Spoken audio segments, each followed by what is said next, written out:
พยายามจะทำวิธีต่างๆให้เธอนั้นรักฉันพยายามทุกวันมอบให้ทุกอย่างที่เธอต้องการเหมือนเดินบนสะพานที่มีปลายทางคือใจของเธอ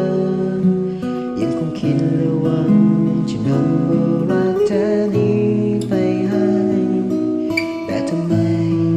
เดินมาเนิ่นนานไม่ถึงสักทีแต่ทำไมมองดูเส้นทางเหมือนยาวออกไป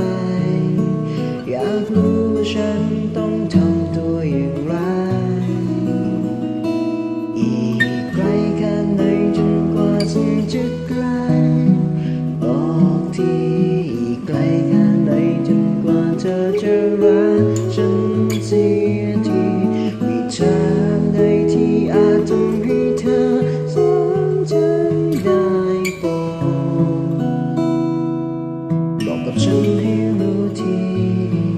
ว่าสุดท้ายแล้วฉันยังมีความหมาย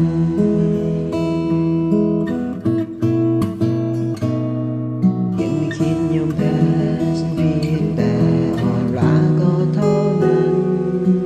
ไปในใจยังคงรักเธอเหมือนเดิมไม่เคยเปลี่ยนคงจะดีไม่น้อยถ้าเธอบอกให้ฉันได้รับรู้ความในใจของเธอ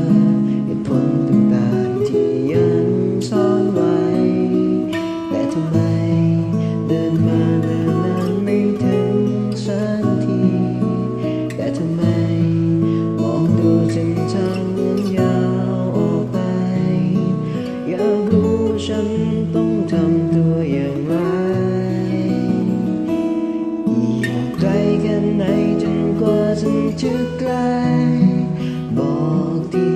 อีกไกลแค่ไหนจนกว่าเธอจะรักฉันเสียทีมีทางใดที่อาจทำให้เธอสนใจได้โปรดบอกกับฉันให้รู้ทีว่าสุดท้ายแล้วฉันยังมีความหมาย